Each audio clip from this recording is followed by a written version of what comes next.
Hello, I'm Max Rodersman and welcome to Writers 2. The original idea for this channel is to have writers, from Medium mostly, come on and talk about serious subjects, but the meta part of those subjects like censorship, shadow banning, how they reach their audience, how the major media covers subjects that they're writing about.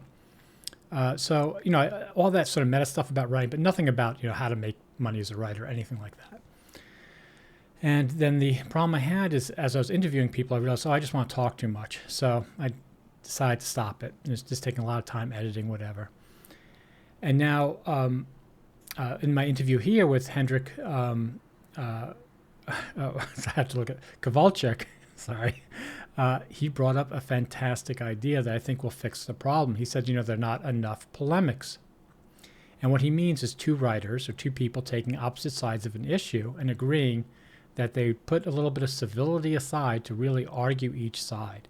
And that actually solves one of the problems, or one of the reasons I even started this channel in the first place.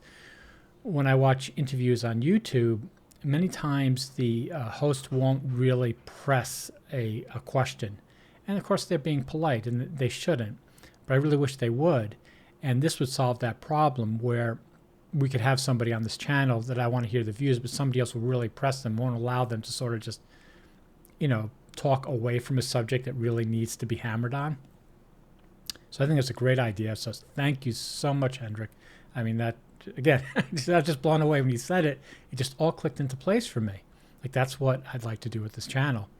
So if you're a writer and have some ideas and want to argue with somebody, let me know. I'll put this in the Medium story. So anyway, what follows here is my conversation with Henryk about Medium, Ukraine, journalism, various things like that. And anyway, I hope you enjoy it. So let me actually first start. How do you pronounce your name? Henryk Kowalczyk is Polish. Don't feel bad if you have difficulties to spell it or pronounce. Okay. Henryk, right? Yeah. Well, I think I'll go that far. As far as I remember, means high school years, probably even earlier than that, I like writing. And in Poland we have different system of high schools. There are technical high schools that besides general degree gives you some professions, 5 years, then the high school lasts. So I attended one of those. I supposed to be TV repairman. We had a very good literature teacher when we were graduated. She was so frustrated that I decided to go study engineering because such a great talent, writing talent, getting lost. And it didn't take me long. After first year in college, when I put my foot in, I started writing for the students' papers. I was 20 when I was writing to the best Polish political paper.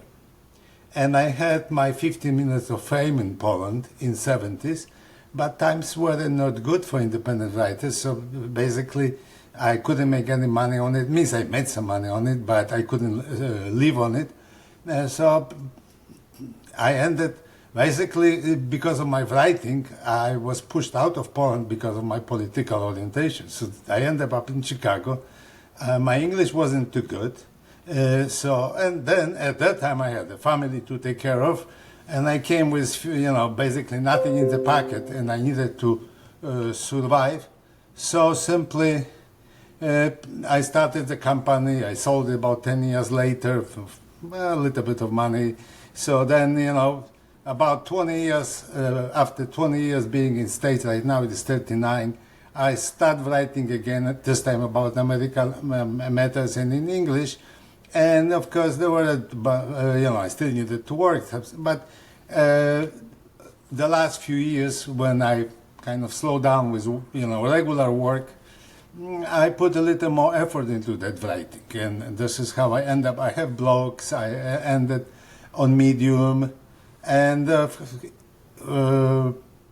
writing about Medium and media itself, answering all your questions, is the big part of my writing. But let's talk about Ukraine. I know that you want to grill me on that, and it started that you comment in one of your articles that after you read almost everything, you know as much as those who didn't read anything because there's so much confusion. So I know you look at some of my writing on the subject, so should the question grill me? Yes, I think just, in general. So when I wrote that piece, it was more of a, and I'm sure you do this too, to remind myself how insidious and powerful propaganda is. Oh. And I think it's, it's a battle that at least I feel I fight every day. When I'm thinking about any subject, especially Ukraine, I'm like, okay, well, how much are my conclusions based on, evidence or truth that, something that's true, or how much is it just based on them getting swayed by certain types of propaganda? Because over my life, I've noticed that so many times I have let propaganda sway, what I'm thinking about. So that piece was sort of like, like how, and I think so I'd be curious to hear from you, because I think there's a big difference in when you were writing in Poland on political issues. Back then, to me, they sort of had more weight. Like, so you could actually get thrown out of a country for writing stuff on a political issue then. And I don't think that would happen now. I mean, I have my own theories on why that doesn't happen now, but I'm curious, what are your thoughts on the differences between what you're writing then in Poland and what you write now on Medium? Well, as a matter of fact, I posted a few articles on Medium about it. And on one end, on some aspects, the restrictions of the freedom of expression when it comes to political writing, which we experienced in Poland, are not much different from those which I experience here.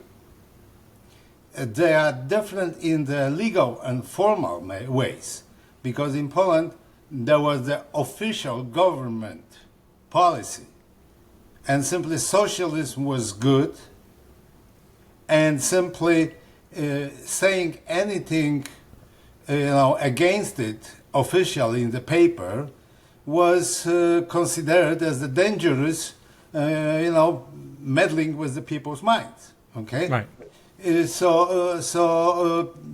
For that reason, there were two things. There was official censor. Every my article which I put in the official publication went to the desk of the censor, who looked for whatever I tried to smuggle, which was not correct. Right. And if I did too much, my text was taken out completely. And I had the cases like that. And then, of course, there were the editors who knew what the censor wanted. They also were put in charge to make sure that any incorrect political ideas or thinking will be not, because then he will be fired or she will be fired. Right. So simply, and then there was me as the author. When I had something to say, and then I said, well, do I want to risk my job? I have family, okay? I have Right. bills to pay, okay? So otherwise it was self-censoring, okay? So there were a few of us, I was one of those, who always, they considered I was a master of smuggling things over the censors, that they didn't catch it, okay? Right. For example. But on the longer run, I couldn't get the job, okay? I could publish as a freelancer, okay? Right.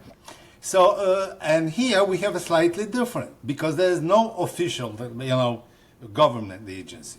Right. But each editorial office, it means each editorial board or group of editors, they do exactly the same. In the New York Times, there are certain things where they consider improper, okay? When they publish that, what is his name, that Candor, there's that a little bit ridiculous, I think he's senator right now, who published an article about a few years ago. I wrote an article about it. And then there was a revolt among journalists over there that the person of such opinions is published in the New York Times. Wall Street Journal have a similar policy. You know, they didn't have that kind of scandal, but it works the same way. So it is not the government, but it's the money who decide it. Okay, and simply from the author's perspective, it's not much different. When it comes to Medium, this is what I fight a little bit with Medium. Try to convince them that to change it, that they, in certain degree, mimic that. Okay, that they also in the editorial decision whom they recommend to me. Okay, they follow certain their preferences. They believe that certain ideas are better than others. There's nothing wrong with that, to have that opinion. But then if they make that decision and they forward to me, articles which are poorly written on the subject when I know, okay, I feel a little bit offended, and I feel that, I shouldn't give them those $5 a month or $50 a year, okay, because they are not, it's not worth it, and they waste my time, okay, because I expect that even if because I'm curious to read things, opinions which are different than mine. But come on, give them on a certain level. Bring the guys who have some facts, have some logic, okay, and then, because there's no absolute, true with everything. There's always valid argument against almost every other argument, okay? So right. I want to know it, okay? So this also applies to when it comes to Ukraine. However, there is something, I look at one of your videos or articles, I never remember, looking before our meeting, and you were a little puzzled how it happened that, why you don't get it exactly what is going on, okay? And then you said, well, there are any conspiracy theories or whatever, somebody is, behind doing something. And when I look at that, I see there's basically there is the money, okay? I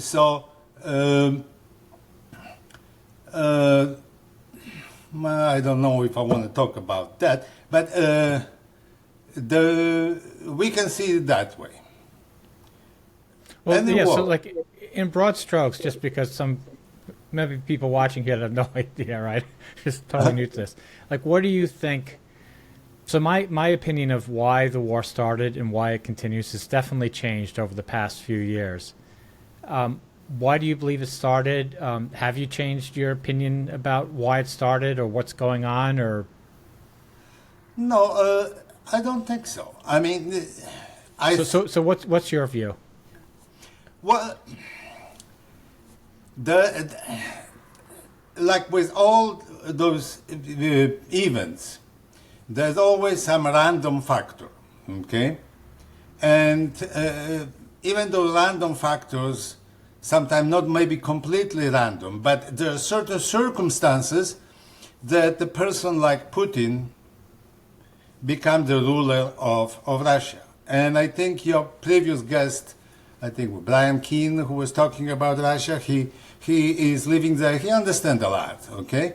And I think he pointed correctly that there was a period of complete disarray in Russia after the fall of the Soviet Union, and there was similar like in Germany in 30s. After the World War I, there was a period of turmoil, and the strong men came and said, guys, we are not the last people in the world. We are good. We are worth it, and create a certain order. And Germans went for him. And this is a similar situation when it comes to Putin.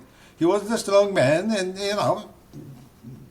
in their lack of tradition of open democracy like we have here, the constitutional provisions, which at least so far protected us from similar totalitarian takeover, he was able, practically speaking, become that, they call the Batushka Tsar. I mean, the father, of the people who, runs the show, and he accumulated unprecedented, wealth and power. Okay, and then he sees, and this is the part of the Russian thinking, that those Belarusians and Ukrainians are the basically younger siblings of the Great Russia.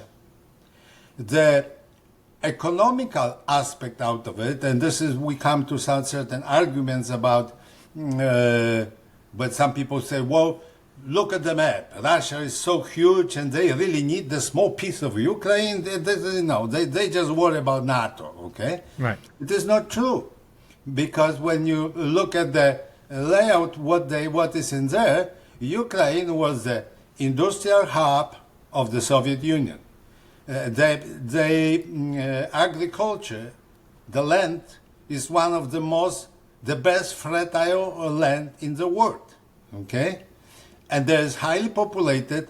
There are people who are well educated in general, in worldwide standards.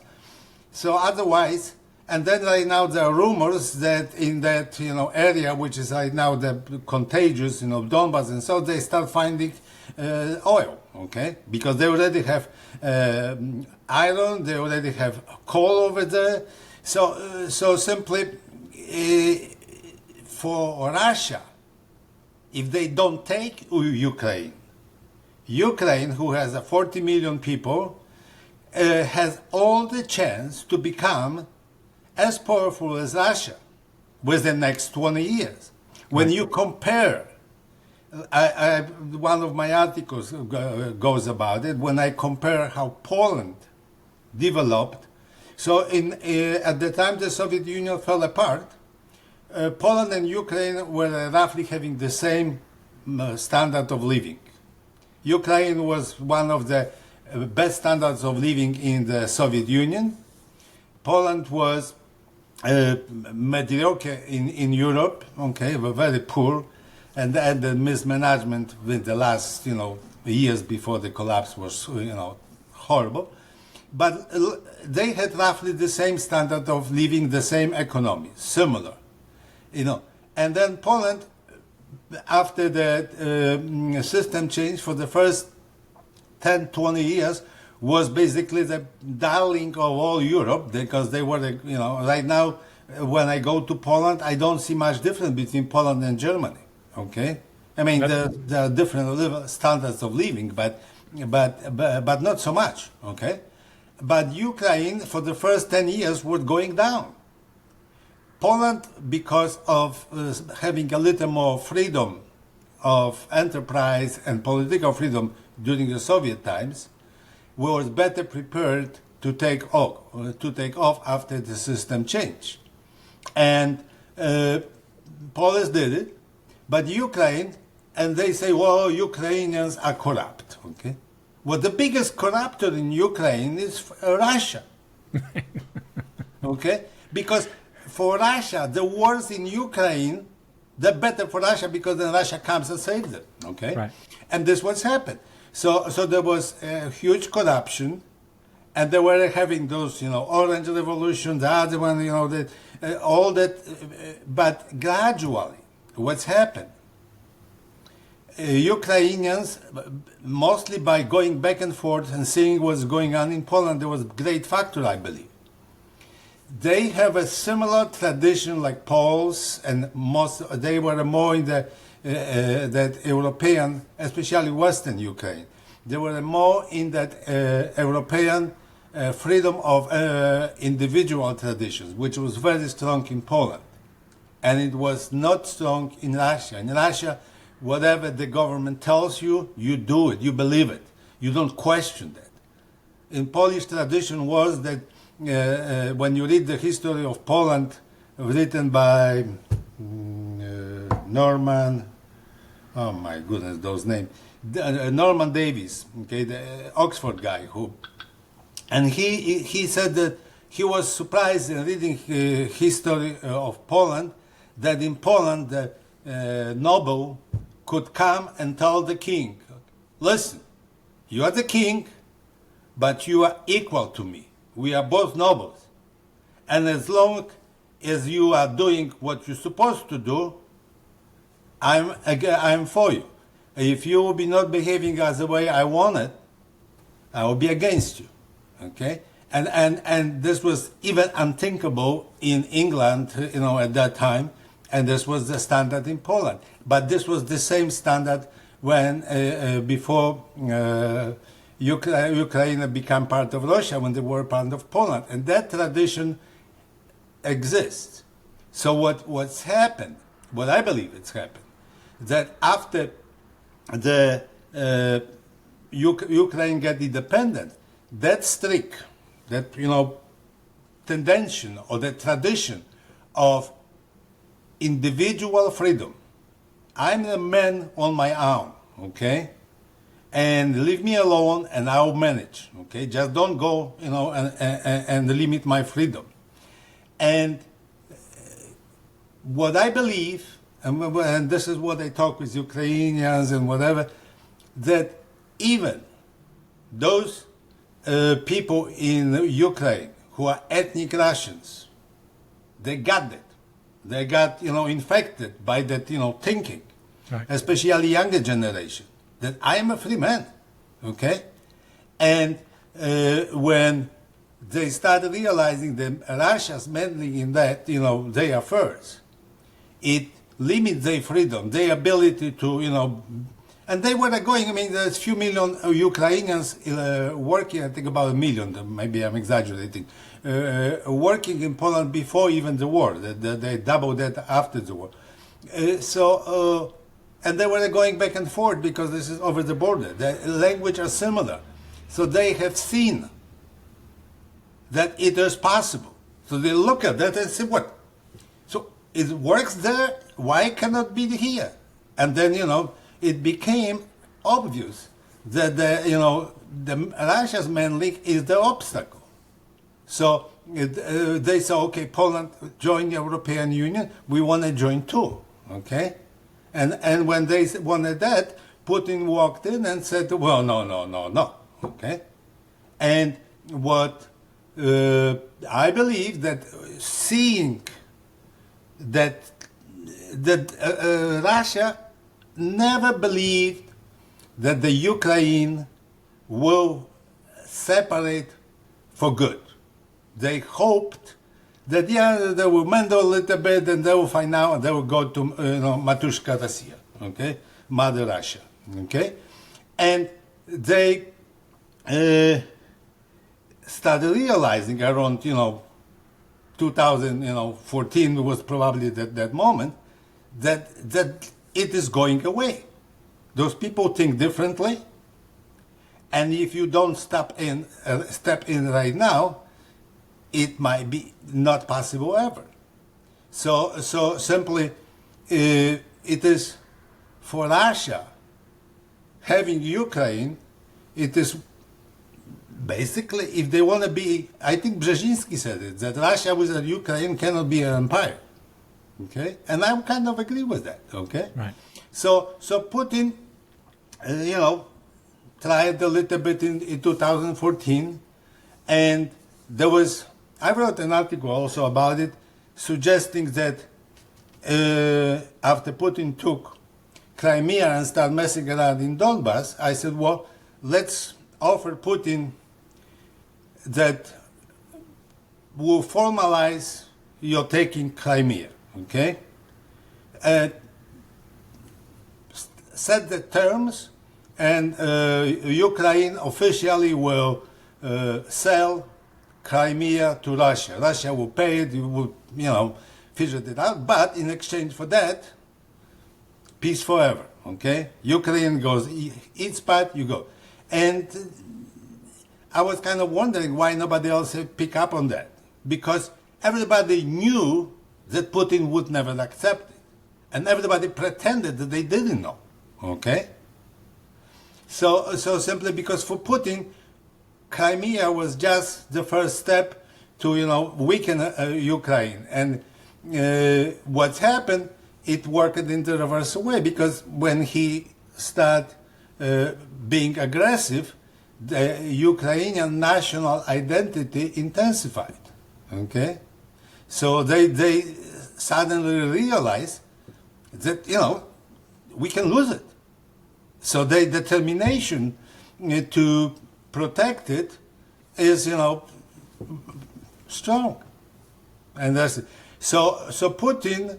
I talked recently with one of the professors, once is apparently a specialist on that, and we shared that Putin decided to make that move when he did it to 22, because he realized that he's getting old, and if he doesn't do it now, he will never may have a chance to do it.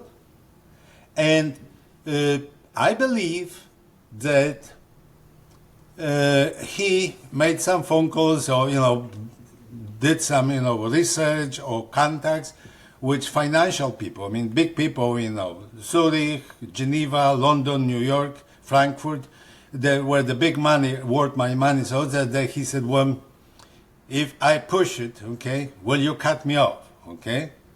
And those guys probably, they sat together and they thought, what we can lose? Nothing, okay? Because if Putin wins, okay, so we'll get him on our side, and we'll be able to go with our investments and whatever. If he loses, okay, God bless us. There will be a war. If there's the war, so then everybody will need to spend more on military. So every government in the world, European and most major, they will come to us and ask for, because they don't have money, no government has money, okay? They will ask us to lend them money for new military equipment, okay? And that's what's happened. So then, they are just happy that, because Poland increased their, military spending from 2 to 4%. They borrowed those money, okay? They don't have that money. United States, everybody is spending more on armory. So they borrow from those guys. Those guys are happy.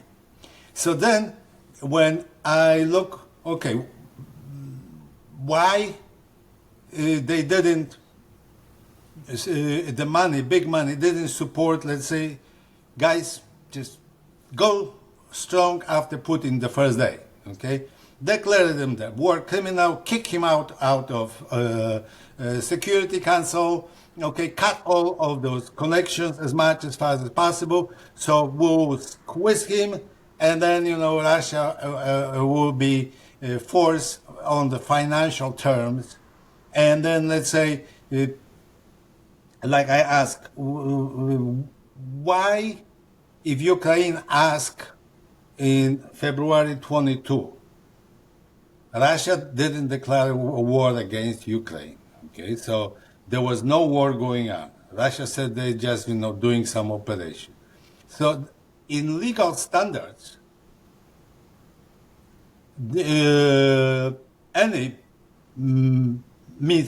Ukraine could ask any military force. In that case, NATO was the only one, candidate. Okay, listen. Somebody is flying some rockets and dropping bombs on our territory. Okay, we are not at war with anyone. Could you help us, because we are a little short with planes, and shoot down those things flying? Legally speaking, there was no obstacle, but everybody was. We don't want to scare Putin. Okay, because I believe that was bullshit. Okay, and the bullshit was why didn't they want to? So I never bought into the whole nuclear saber rattling at all from day one. I've always felt it's just a political excuse. Well, but listen, why? So unless what? you disagree with that. Why didn't they give Ukraine more support For in that very way? simple reason. Because if you end the war, let's say within 2 months, okay, okay, and force Russia to surrender, how much money the government in Poland, in US, France, Germany, UK borrow from big banks for an armament, okay, for military spend? Very little. So I believe that those guys, they simply want to make more money. And when you look, and this is what you say is conspiracy theory. Well, prove me wrong, okay? They say, when you look, when all the help to Ukraine comes, military help, okay? For the whole 2 years, it always looks like that comes like in the Polish saying, like mustard after the dinner. It means it's always too little, too late. Okay? So, what the goal, and I wrote that there's an article about that as well, one of those mine. Okay? I'll put those links in the description here. Yeah. The goal is to keep the war going. Okay? So basically, the governments, borrow more from, big banks. More will be spent on military. More damage will be done. So the big money, those people who actually, and those the same money who own the media. Okay? So this is what they tell you. Okay? Protect the Ukrainians from dying, Right. create the peace. There will be no peace because the chance of the peace was, like say in 2014, okay? Tell Putin, okay, you keep Crimea, give us a loan, okay? Nobody offered that, okay? Because they knew that that doesn't gonna fly. And the only way to stop that war is bring Putin and Russia to similar position like Germany and Japan in 1945. Okay? But the longer the war lasts, the more money your government, or my government in this case, okay, because we have the same, borrows, and then the more you'll be paying back, and I'll be paying back. That's all what it is. Yeah, I don't think it's a conspiracy theory as much as I think No, it's this just, is not the conspiracy. This is when you look, okay, you may say it's conspiracy because... No.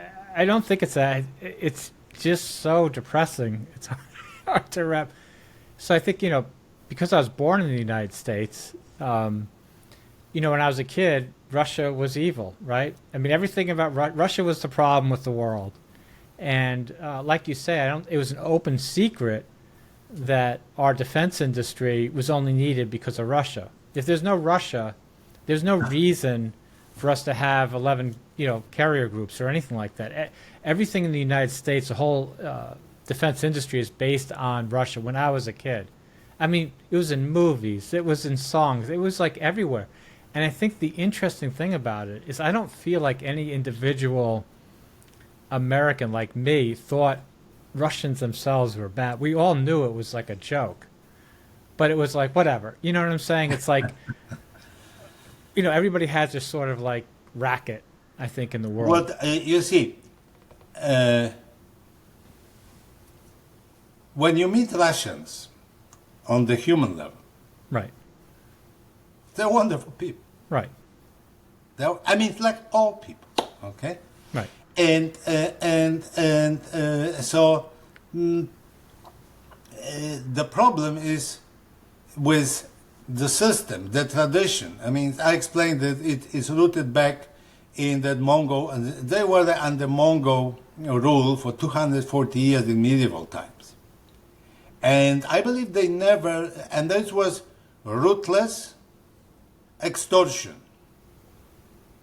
There basically was no, by the end of the 15th century, when they finally, get over with that, there was no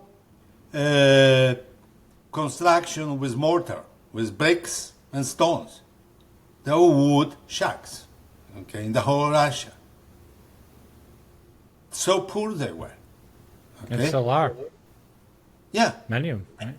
And I mean, so comparing to the Western Europe, which was at that time was few hundred years ahead of them, and after Russian rulers took over, they basically followed the same pattern. Okay, they also as Mongols before, they were grabbing the people for their own purposes. Okay, and they used the money for expansion. Okay, so they took all Siberia and blah blah blah. Okay, what else? What else do you need to know? Well, yeah. So just continuing on that. So again, I don't dispute the theory you're talking about. So when the war first happened, and I published a story about this, so I just did a transcription where there's this German admiral. And it was interesting because he did a little conference at some college in India. It was like a little room, 3 people. It was like basically like a graduate seminar. There was nobody important there, just him. And he basically said, you know what? They're Christians, we're Christians. We're all really the same people.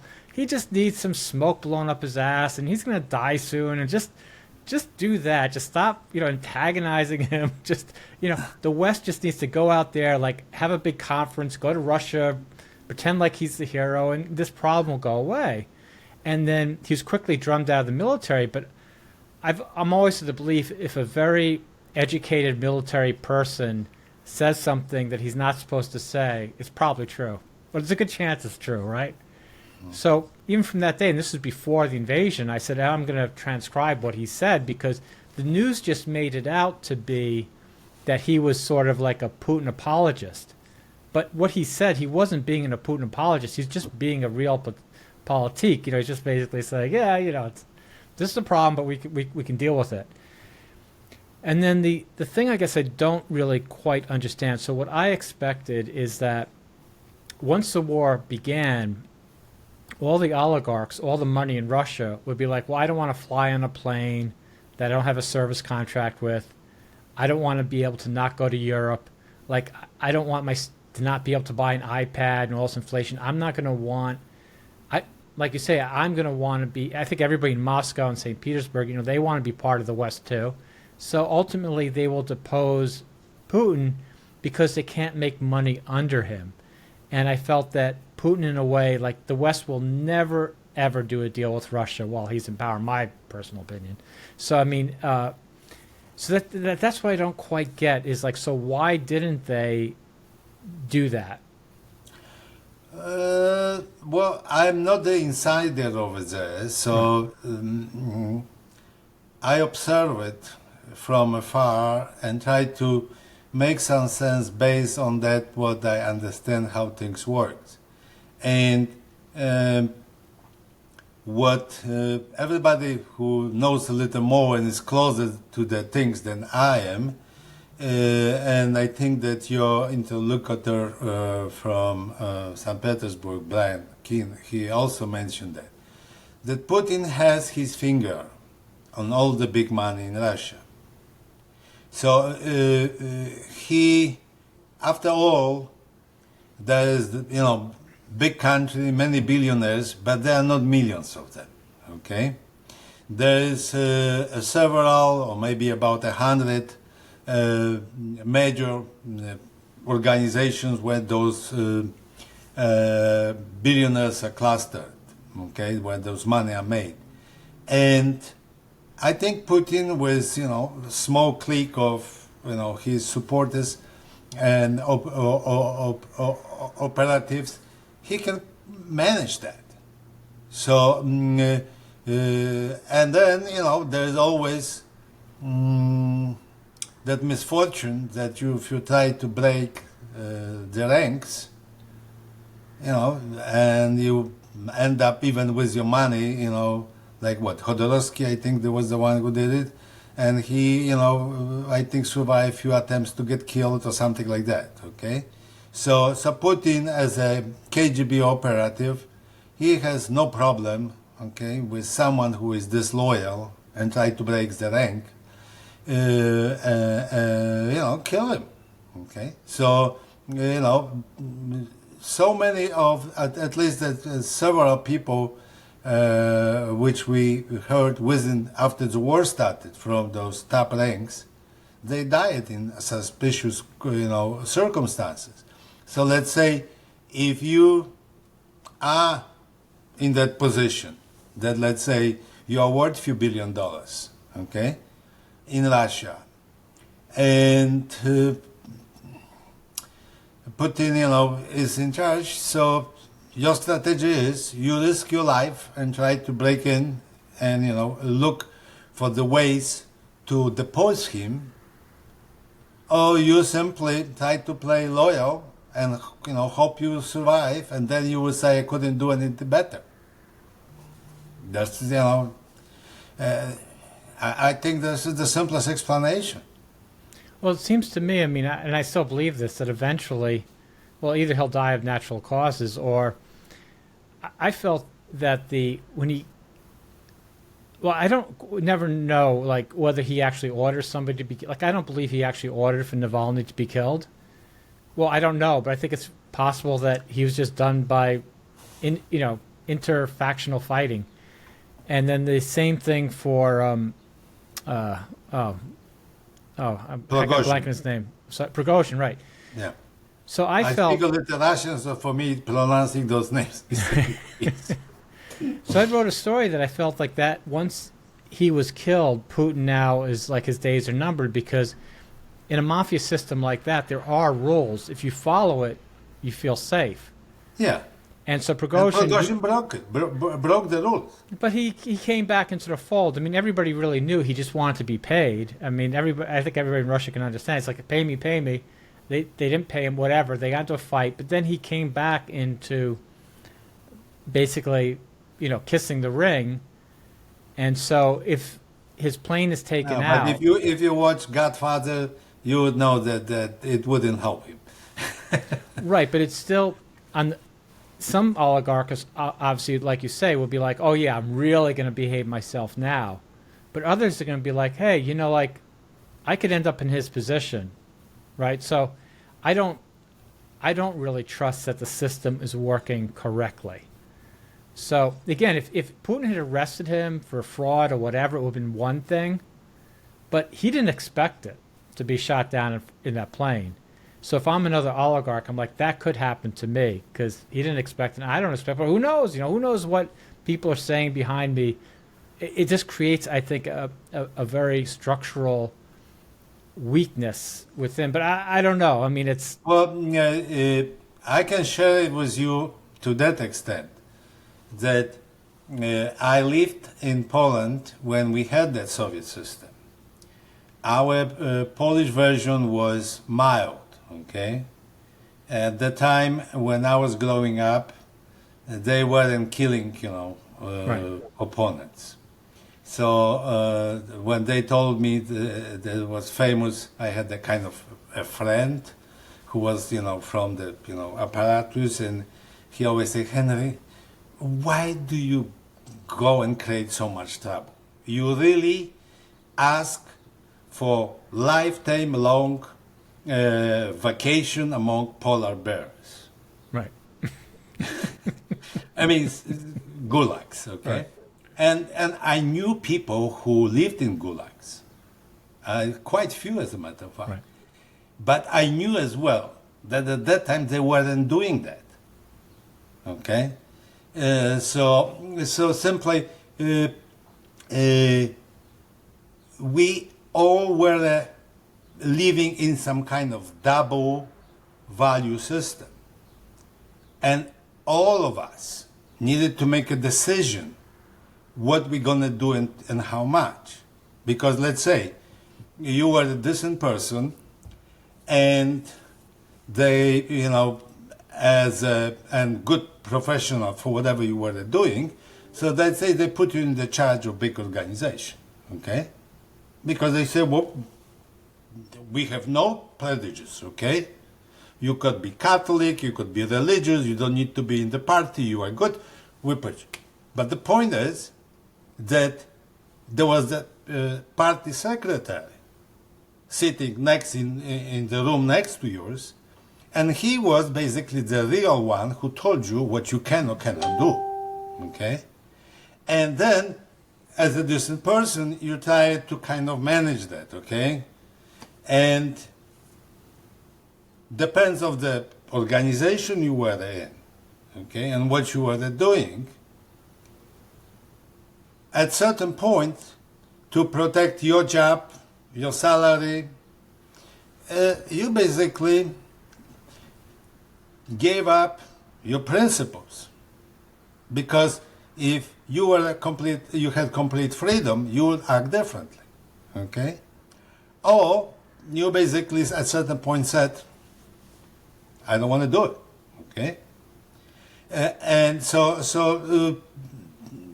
those moral dilemmas, okay, what are going to do when there's the totalitarian power, okay, which gives me certain, comfort, and then the risk, in case in Poland, that basically you lose your job and certain status and ability to, prosper.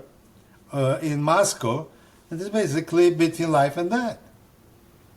So how do you see this? How do you see the war ending? I cannot tell you how it's going to end, but for the best of the humanity, there's only one option. Russia needs to be defeated, okay? And there's we can argue about, Meshraim, that professor, from Right. Chicago, which is basically making all those, military speculations. And Right. you pointed it correctly in one of your commentaries that Americans lost against weak Vietnam, okay? Right. Lost in Afghanistan, practically speaking, lost in Iraq, okay? They're happy that they get out with the, as little damage as they got. Okay? I'd say that's a loss. Yeah, it's a loss. And then they couldn't imagine, okay, that Ukrainians can withstand a Russian invasion. Okay, this is beyond their comprehension. Okay, so there is one thing which is very important. In the past, I'm looking back, hundreds, thousand years back. When people were having disagreement, they basically fought. There was a war, somebody won, Right. somebody lost. Then they were disappointed, so there was the next war, and and when the people, start living a little bit closer, when the civilization, technology grew up, people start realizing that by the end of the day, where is the border between Poland and Germany, between Poland and Ukraine, okay? Is 100 miles left or right? Is secondary. Because we all lose when we fight. So simply, we may like to have a little bit of more land, which is right now theirs, okay? And other way around. But if we agree that those are the borders, and we'll be not fighting, and we'll be exchanging goods, okay, working together, we all go far ahead. And this is the secret behind, the prosperity of United States, which was blessed being far away from enemies. And this is right now the secret of the prosperity of European Union. The European on the West, after the World War II, said just enough is enough. Germans will not fight French, okay? French will not fight, Brits, okay? And we will simply agree that whatever the borders are, we'll make them irrelevant, okay?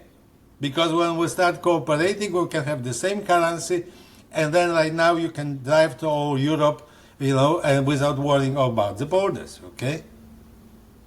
And you can speak your language, whatever you want. The TV is, in all the languages available.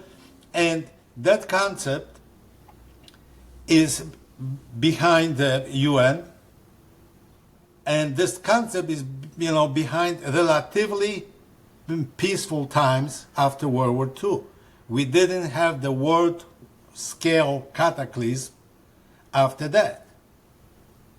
And there are those few nations in the Security Council who are entrusted in managing them. And what's happened? One of those nations entrusted in managing that peace became the rogue nation, became the aggressor. Well, yeah. So if we accept that, all the United Nations is piece of shit. Well, we do. All the agreements which we made are worthless. Right, but if I can go and take your backyard because I think that it belongs to me because for whatever reasons. Right. If I can summarize your argument, because you're not making the one I would have expected.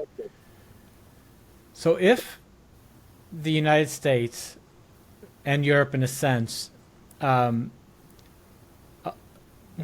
whatever reason, used the opportunity of a war in Ukraine with Russia to strengthen their military power, using Russia as the reason, then the UN, they wouldn't want to kick Russia out of the UN because, like you say, it's a game that they want to continue to play.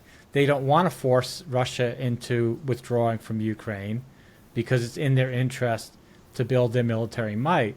And if it's in their interest to build the military right, I think we both agree. I mean, we are in World War III, the beginning stages. We're just at the very beginning. I wrote the article. World War III already has started. Yeah, I agree 100%. So I think, to ask the question, is it legal, this or that? I mean, based on your own analysis, no, the UN means nothing anymore.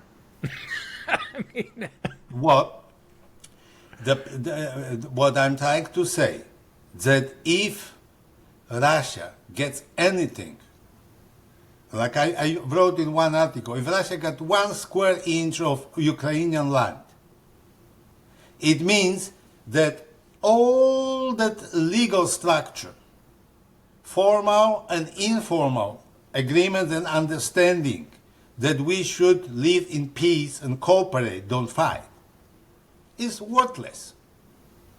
Well, it's already worthless because Nagorno-Karabakh was taken from Armenia. Well, and these things fly under the radar of people, right? But you see, there's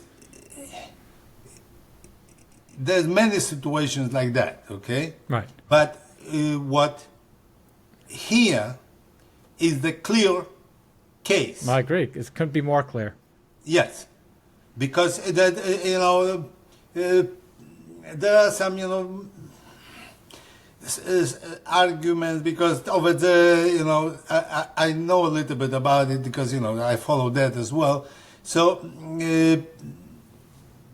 over there, without Russia putting its finger over there, and Turkey, because basically Turkey is for Azerbaijan because of the ethnicity, right. Russia because they don't like Armenia right now. Okay, right. So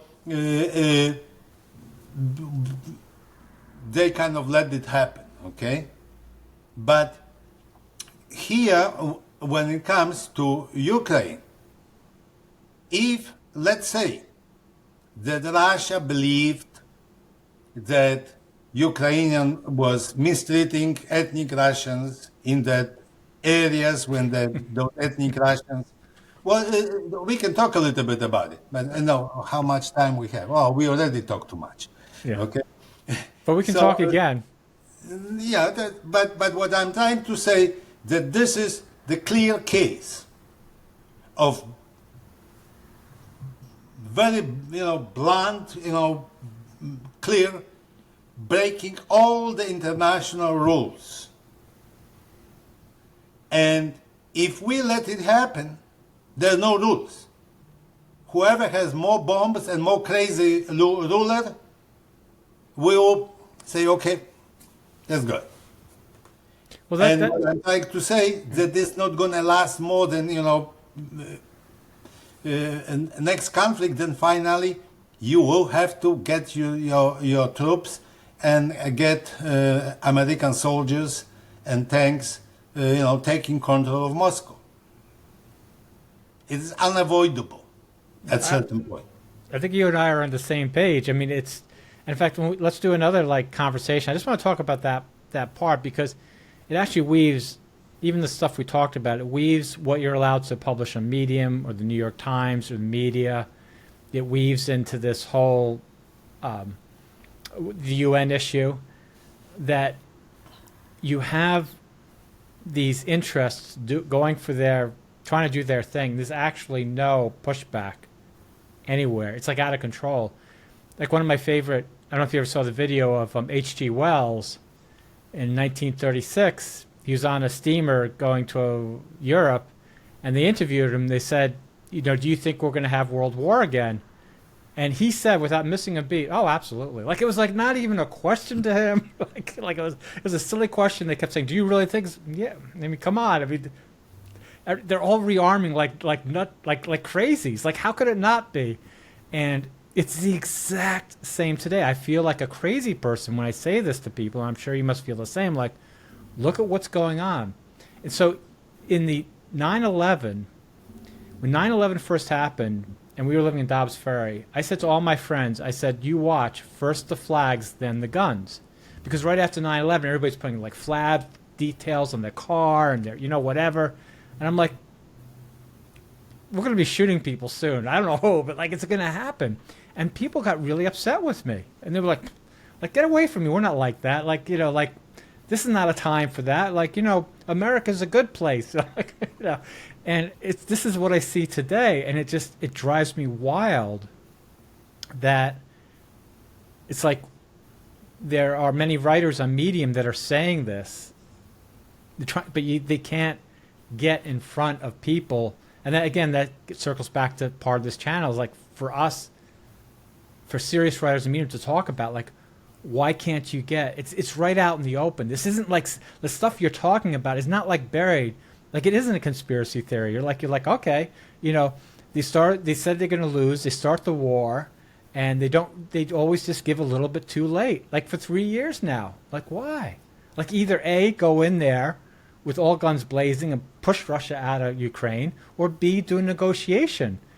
It's almost, it's obvious that you must like it the way it is. So why? Why? It's right here in the open. Well, but then you have to ask your question. I mean, you like it because, you are crazy? No, you like it because somebody benefits from that. Do you benefit from that? No. Do I benefit? No. Okay. Well, we do benefit in a way. So I had $5,000 in RSX ETF, which is an ETF based on Gazprom and the Russian oil industry, because it went down because Russia was threatening war. I was there's no way they're going to go to war and justify and risk all this money. I was wrong. I just couldn't believe that they would ever do that, and still to this day I can't believe it.